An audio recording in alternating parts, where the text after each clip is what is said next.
sa mga kagalang-galang na mga mambabatas at miyembro nitong respetadong Quad Committee, sa ibang mga bisita at mga kapwa-testigo, isang magandang at mapagpalayang araw sa ating lahat. Ako po si Police Lieutenant Colonel Santi Mendoza. Opo. Isang PNP member at sa kasalukuyang assigned sa PNP Drug Enforcement Group. Una sa lahat, nais kong pasalamatan ang mga miyembro ng committee ito at ako'y pinagbigyan ng pagkakataon para mabigyang linaw ang mga issue at insidente kung saan lumabas ang aking pangalan kasama ang dating matataas na opisyal ng PNP. Nais kong ilahad sa komiting ito ang katotohanan at mga detalye patungkol sa naturang operasyon para malinis ang pangalan ng mga taong gustong idawit ng mga taong totoong may kagagawan. Ako po ay isang alagad ng batas. Matapat kong ginampanan ang aking tungkulin na walang pag-alinlangan at handang isakripisyo ang aking buhay para lang gampanan ang tungkuling iaata sa akin ng mga nakakataas sa akin. Nais ko pong ipaalam sa kumiting ito na may mga lumapit na po sa akin na mga mataas na opisyal at maimpluwensyang tao at ipilit akong pinalalagda ng isang preparadong sinumpaang salaysay para idiin at idawit ang mga dating opisyal ng PNP at para mailayo ang isyu sa mga totoong tao na nag-utos sa akin para gawin ang masabi ko na ngayon at mali at mapanlinlang na kautusan. Ako po ngayon ay voluntaryong magbibigay ng aking nalalaman at ilalahad ang aking naging partisipasyon sa isang pangyayari sa aking pagkakaalam ay bahagi ng aking tungkulin bilang isang tagasugpo ng salot ng ating lipunan, ang iligal na droga.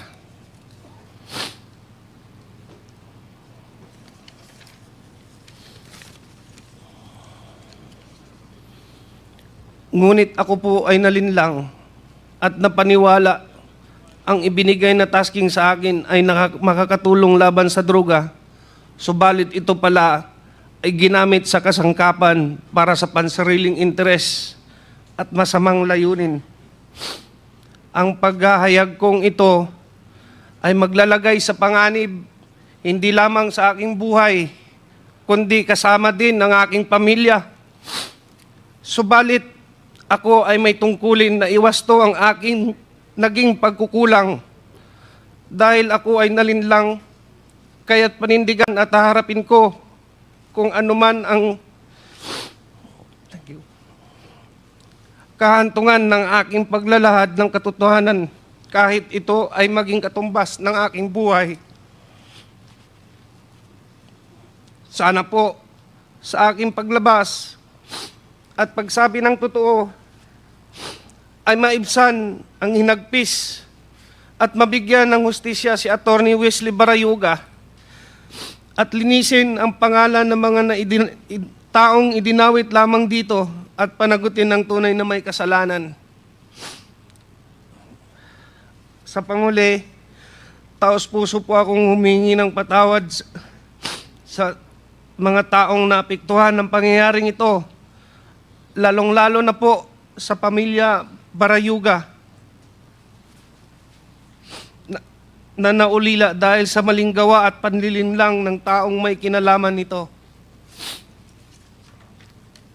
Mr. Chair, may I read my affidavit? Go ahead. Sige lang. Ako po si Police Lieutenant Colonel Santi Mendoza, na sa tamang edad, isang Pilipino nagtatrabaho sa PNP Drug Enforcement Group Headquarters, Camp Brigadier General Rafael T. Crami, Quezon City. Matapos manumpa alinsunod sa batas, ay nagsasaad ng mga sumusunod. Ako ay aktibong miyembro ng Philippine National Police na may ranggong Police Lieutenant Colonel. Ako ay kasulukuyang naka-assign sa PNP Drug Enforcement Group Headquarters. Noong 2019, ako ay isang police major at naka-assign sa Philippine National Police National Headquarters for the Deputy Chief PNP Administration. Noong Oktubre 2019, nakatanggap ako ng tawag mula kay Police Colonel Edelberto Leonardo na nagbababatid sa akin na mayroon siyang espesyal na proyekto na may kinalaman sa isang high-value individual. Sangkot sa mga iligal na aktibidad ng droga, humiling si Colonel Leonardo ng aking tulong sa pagsasagawa ng operasyong ito noong panahong iyon. Nagatubili ako at sinabi sa kanya na kailangan ko munang pag-isipan bago ko tanggapin ang trabahong yun. Sa kabila ng aking pag-alinlangan, iginiit ni Police Colonel Leonardo na kailangan kong maging handa kapag ibinigay na niya ang go signal kaugnay ng nasabing operasyon. Sinabi pa niya na ang pagsasagawa ng proyektong ito ang magdidikta sa direksyon ng aking karera bilang isang pulis. Noong Pebrero 2020, muling nag-follow up si Police Colonel Leonardo at nagbigay ng karagdagang detalye kabilang ang pangalan ng target na kanyang tinutukoy bilang isang Wesley Barayuga, na nalaman ko siya ay kalihim ng Philippine Charity Sweepstakes Office. Noong panahong iyon, binigyan din niya ako ng sinopsis na naglalarawan sa umano'y pagkakasangkot nito sa iligal na droga. Matapos matanggap ang impormasyon, sinabi ko kay Sir Leonardo na dahil isang opisyal ng gobyerno ang target, mahalaga na magsagawa ako ng sarili kong verifikasyon. Ngunit sinabi niya na hindi na kinakailangan dahil ang utos ay mula kay GM Garma, dating Colonel Rowena Garma, na may personal na kaalaman tungkol sa mga iligal na aktibidad ng droga ni Wesley Barayuga. Sa kabila ng aking pag-aalinlangan na tanggapin ang utos na ito, sa kadahilanang isang opisyal ng gobyerno ang aming target, ako ay napilitan na lang na sumang-ayon at sumunod dahil ang utos ay mula sa nakakataas na opisyal at upperclassman ko na si Colonel Leonardo, at ang utos ay galing mismo sa isang opisyal ng gabinete ni Ma'am Rowena Garma. Sa personal na aspeto, nag-aalala ko ano ang maaaring mangyari sa aking karera bilang isang pulis at higit sa lahat sa aking buhay, pamilya, kung tatanggapin ko at tatanggi ako, usundin ang utos. Matapos tanggapin ang assignment, pinasimulan ko ang paghahanda para sa proyekto, kabilang ang pag-recruit ng isang angkop na tao para isagawa. Kinausap ko si Nelson Mariano, na kilala kong may network kaugnay sa ganitong klaseng operasyon. Dahil siya ang aking dating informant sa mga personalidad ng droga at binigyan ko siya ng paunang detalye ng proyekto. Gayunpaman, bago maisakatuparan ang anumang aksyon, dumating ang COVID-19 pandemic na nagresulta ng pagpapatupad ng mahigpit na lockdown sa National Capital Region na nagpahirap upang maipagpatuloy ang operasyon noong panahong iyon. Sarado ang mga tanggapan ng gobyerno at limitado ang galaw ng mga tao, kaya mahirap masubaybayan o masundan ang target. Matapos lumuwag ang mga lockdown measures at restriction, muling nakipag-ugnayan sa akin si Colonel Leonardo noong Hunyo 2020 at binigyan diin ang kahalagahan ng proyekto lalo na't matagal na ang lumipas mula sa kanyang paunang utos. Sa kanyang panghihikayat, sumang-ayon ako na muling kausapin si Nelson Mariano upang alamin kung nakahanap na siya ng taong angkop sa itinakdang gawain. Nakumbinsi ko si Nelson Mariano na lumahok sa operasyon base sa intelligence report na tinanggap namin mula kay Police Colonel Leonardo na siya namang nakuha niya mula kay Ma'am Garma. Nagsasaad na si Wesley Barayuga ay sangkot sa mga iligal na aktibidad ng droga. Sinabi rin ni Police Colonel Leonardo na may isang taong nagngangalang Tox ang makikipag-ugnayan sa akin at magbibigay ng karagdagang impormasyon tungkol sa target. Ang nasabing Tox ayon kay Police Colonel Leonardo ay isang bata ni Ma'am Garma mula sa CIDG. Matapos makatanggap ng tawag mula kay Tox, sinabi ko sa kanya, mag-coordinate siya sa aking middleman na si Nelson Mariano na siyang magbibigay ng impormasyon sa designated hitman. Sinabi ni Nelson Mariano sa akin na nakahanap na siya ng hitman at nagngangalang Luloy. Sinabi niya na maasahan si Luloy at kayang tapusin ang ibinigay na gawain. Sinabi ko kay Nelson na makipag-ugnayan sa kanya, si Tox, na magbibigay ng detalye tungkol sa target. Pinayuhan ko siya na mag-ingat at magkita na lang kami muli pagkatapos ng proyekto upang ibigay ang bayad na manggagaling kay Police Colonel Leonardo. Noong Hulyo 30, 2020, muling tumawag si Colonel Leonardo at ipinaalam sa akin na ang target na si Wesley Barayuga ay nasa PCSO at maari na naming isagawa ang operasyon.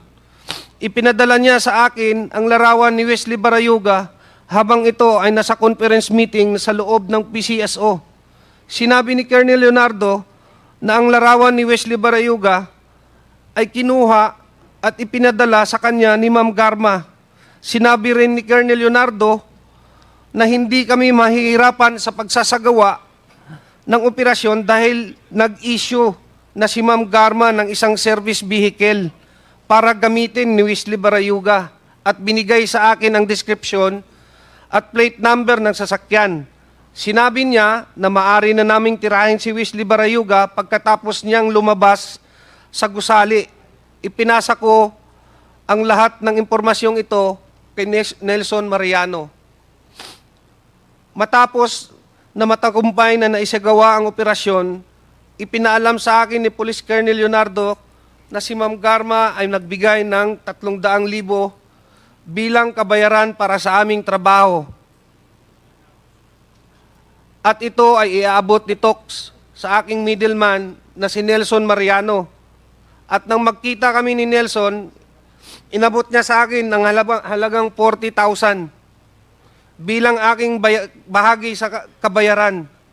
Isiginagawa ko ang salaysay na ito upang patunayan ang katotohanan ng mga nabanggit na pangyayari kaugnay sa pagpatay kay Wesley Barayuga na isinagawa sa ilalim ng utos at direktiba nila Police Colonel Edelberto Leonardo at Ma'am Riena Garma. Bukod dito, ginawa ko ang pahayag na ito ng kusa. Walang anumang pamimilit, panggigipit o anumang uri ng kabayaran, salapi man o kahit anuman, at para sa anumang legal na layunin na maaari nitong paggamitan. Bilang papatotoo, aking nilagdaan ang salaysay na ito noong September 25, 2024 sa lungsod ng Quezon. Representative Mintel, go ahead. Mr. Chair, can I proceed with my interpellation? Go ahead, go ahead. sinabi na naman ni Colonel Mendoza dito sa sinumong sa Mr. Chairman, Alaysay. this, with due respect, Congressman Pimentel, can you play the video, please, before you interpolate, Mr. Chairman?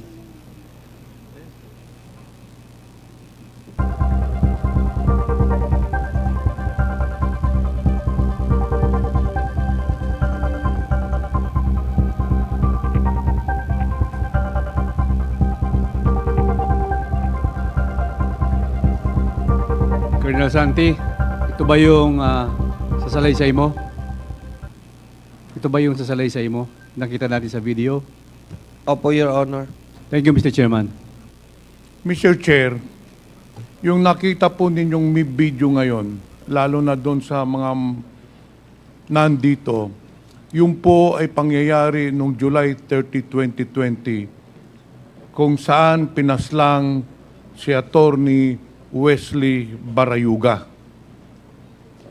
Mamaya, ikikwento ko po sa inyo or i-establish po natin, pero base sa salaysay niya, para masigurado natin sino ang nagpapatay, binanggit na kanina ni Colonel Mendoza, at ang pinaka-importante sa lahat, klaklaruhin po natin kung bakit pinapatay ni Colonel Garma si Attorney Wesley Barayuga. So kung